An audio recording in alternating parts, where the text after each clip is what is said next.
పహల్గామ్ ఉగ్రదాడితో భారత్ పాకుల మధ్య తీవ్ర ఉద్రిక్తత పరిస్థితులు అయితే చోటు చేసుకున్న వేళ కీలక పరిణామం అయితే చోటు చేసుకుంది. నిజానికి పహల్గామ్ ఉగ్రదాడి ఏప్రిల్ 22వ తారీఖున జరిగింది.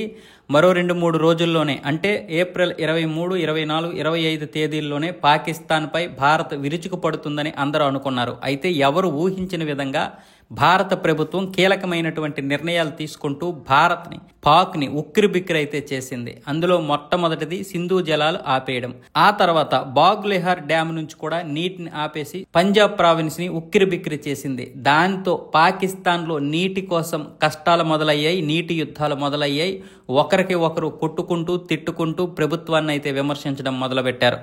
భారత ప్రభుత్వంపై ఉన్నటువంటి విమర్శ కాస్త పాకిస్తాన్ ప్రభుత్వంపై మొదలైంది. నిజానికి పాకిస్తాన్ ఇలాంటి విమర్శలు ఎదుర్కోలేకే భారత ప్రభుత్వంపై ఎన్నో నిందలు మోపింది. కానీ అక్కడ ప్రజలు నీటి కష్టాలు భరించలేక పాక్ ప్రభుత్వంపై విరుచుకుపడడం మొదలుపెట్టారు. అయితే భారత ప్రభుత్వం ఏ క్షణంలోనైనా సరే మాపై దాడి చేస్తుంది కాబట్టి ఏదైనా సరే మేము అడ్డుకోవడానికి సిద్ధంగా ఉన్నామంటూ మేకపోతు గాంభీర్యం, తాటాకు చప్పులు చేసినటువంటి పాకిస్తాన్కి మన త్రివిధ దళాలు మంగళవారం రాత్రి 1:44 చుక్కలు చూపించాయి. ఈ దాడితో ప్రపంచం ఒక్కసారిగా ఉలిక్కి పడింది. అసలు ఏం జరుగుతుందో అర్థం కాకుండా భారత సైన్యం అయితే పాకిస్తాన్పై విరుచుకుపడింది. మంగళవారం అర్ధరాత్రి 1:44 ఆపరేషన్ సింధూర్ పేరుతో పాకిస్తాన్లోని ఉగ్ర స్థావరాలపై భారత సైన్యం మెరుపు దాడులు చేపట్టింది. Bharat army, air force, navy బలగాలు సంయుక్తంగా ఈ దాడిని నిర్వహించాయి. మిస్సైళ్లతో లక్ష్యాలపై విరుచుకుపడ్డాయి. పాక్ ఆక్రమిత కాశ్మీర్తో పాటు పాకిస్తాన్లోని ఉగ్ర మౌలిక సదుపాయాలను ధ్వంసం చేశాయి. భారత్పై సీమాంతర ఉగ్రవాదులకు కుట్ర పన్నినట్లు భావిస్తున్న మొత్తం 9 స్థావరాలపై ఆర్మీ దాడులు చేపట్టింది.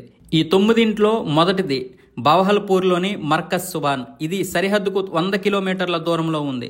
జైషే మహమ్మద్కు చెందిన ప్రధాన కార్యాలయంగా దీన్ని పేర్కొంటారు. రెండవది ముర్క్దేలోని మర్కాజ్ తోయిబా. ఇది సరిహద్దుకు 30 కిలోమీటర్ల దూరంలో లష్కరే క్యాంపు కార్యాలయం. ఇది ఇక్కడే 26/11 ముంబై దాడులకు పాల్పడిన ఉగ్రవాదులు తలదాచుకున్నారని సమాచారం.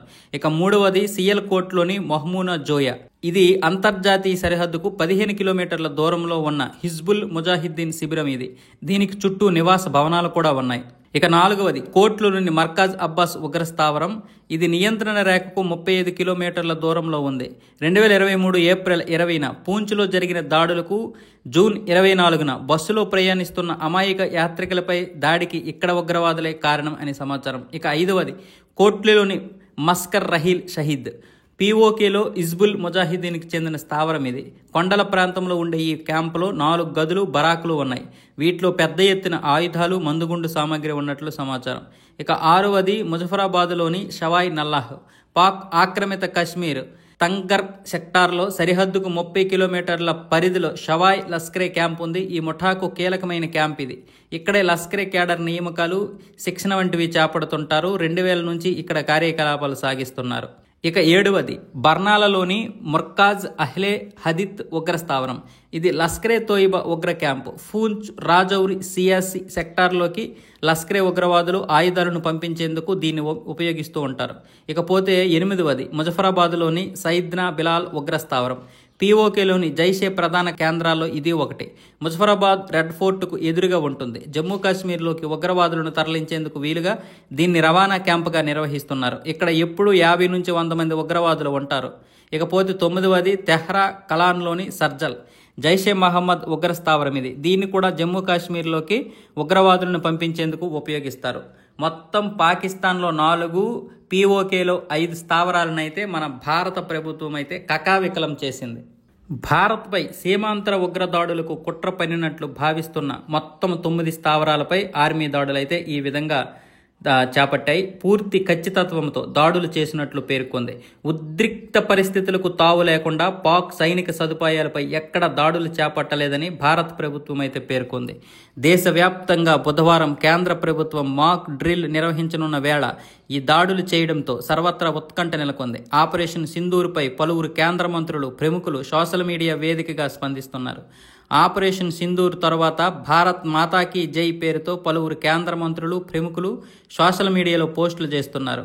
పహల్గాం దాడికి బాధ్యులను జవాబుదారీగా ఉంచేందుకు కట్టుబడి ఉన్నామని భారత్ వెల్లడించింది. దాడులకు సంబంధించి పూర్తి వివరాలను త్వరలో వెల్లడిస్తామని రక్షణ శాఖ అయితే ప్రకటించింది. ప్రస్తుతానికైతే 80 మంది అయితే చనిపోయారు ఉగ్రవాదులు. ఈ భారత ప్రభుత్వం ప్రకటన తర్వాత ఇండియన్ ఆర్మీ స్పందించింది. న్యాయం జరిగింది అని ఎక్స్లో పోస్ట్ చేసింది. మెరుపు దాడులకు సంబంధించిన వీడియోలు సోషల్ మీడియాలో వైరల్గా మారాయి. అయితే దాడులు చేపట్టిన ప్రాంతాలకు సంబంధించిన వివరాలను భారత్ సైన్యం ఇంకా వెల్లడించలేదు. మరోవైపు భారత్లోని శ్రీనగర్, జమ్మూ, అమృత్సర్, ధర్మశాల, లేహ్ విమానాశ్రయాలను భారత్ మూసివేసినట్లయితే సమాచారం. మరోవైపు సరిహద్దులోని పూంచ్, రాజౌరి సెక్టార్లలో పాక్ సైన్యం కాల్పులు ప్రారంభించింది. దీంతో భారత్ సైతం గట్టిగా తిప్పికొడుతుంది. ఎల్ఓసి వెంట ఇరు దేశాల సైనికుల కాల్పులతో ఉద్రిక్త వాతావరణం నెలకొంది. దాడులు జరిగిన ప్రాంతాల్లో మురిడికే టెర్రరిస్ట్ గ్రూప్ లష్కరే తోయిబాకు హెడ్ క్వార్టర్గా ఉంది. ఇక పంజాబ్ ప్రావిన్స్లోని బహవల్పూర్లో మసూద్ అజార్ నేతృత్వంలో జైషే మహమ్మద్ స్థావరం ఉంది. అయితే భారత్ దాడులతో పాక్ కూడా అప్రమత్తమైంది. లాహోర్, సియాల్కోట్ ఎయిర్పోర్ట్లను 48 గంటల పాటు మూసివేసింది. భారత్ ప్రతీకార దాడులు చేపట్టిన తర్వాత భారత భద్రతా సలహాదారు అజిత్ దోవల్ అమెరికా భద్రతా సలహాదారు మార్కో రూబియోతో మాట్లాడారు. దాడుల సమాచారాన్ని ఆయనకు వివరించారు. దాడుల తర్వాత భారత్ ఎయిర్ డిఫెన్స్ వ్యవస్థలు అప్రమత్తమయ్యాయి.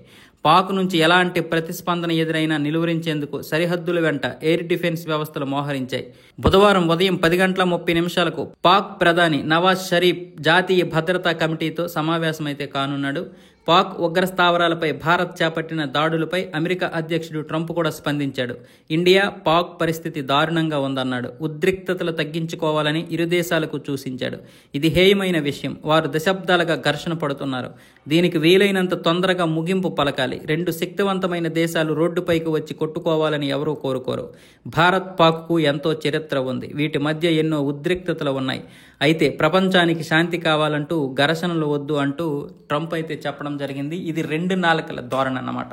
నిజానికి పాకిస్తాన్ ఎలాంటిదో, పాకిస్తాన్ గత 30 సంవత్సరాలుగా మేము ఉగ్రవాదాన్ని పెంచి పోషిస్తున్నామని ఆ దేశ రక్షణ మంత్రి చెప్పినా కూడా అమెరికా ఇలా మాట్లాడడం నిజంగా 2 నాలుకల ధోరణి అంటాను నేను. ఎందుకంటే ఏ పరిస్థితుల్లోనైనా సరే ఉగ్రవాదాన్ని అణచవేయడానికి మా సపోర్ట్ పూర్తిగా భారత్కే ఉంటుందన్న సమయంలో అమెరికా ఈ విధంగా ఎలా మాట్లాడుతుంది?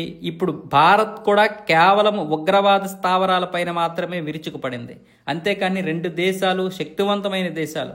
అసలు చరిత్ర ఎక్కడుంది పాకిస్తాన్కి? అది భారతదేశంలో ఒక భాగం. ఇంకా దానికి చరిత్ర ఎలా ఉంటుంది? చరిత్ర ఎందుకు ఉంటుంది? అది భారతదేశం యొక్క చరిత్రే తప్ప పాకిస్తాన్కి చరిత్ర ఏముంది? బాంబులు చుట్టామా, బాంబులు వేశామా, ఆ బాంబులకి ఇతరులని చంపామా, ఆ బాంబుల్లో పడి మనము చనిపోయామా అన్న చరిత్ర తప్ప పాకిస్తాన్కి ఏ విధంగానూ కూడా చరిత్ర ఉండదు. ఈ ఉగ్రదాడితో బాధిత కుటుంబాలు ఎవరైతే ఉన్నారో మొత్తం ఏప్రిల్ 22వ తారీఖున మొత్తం 26 మంది చనిపోయారు కదా. అందులో 25 మంది భారతీయులు కాగా ఒక్కరు నేపాల్కి చెందినటువంటి వారు.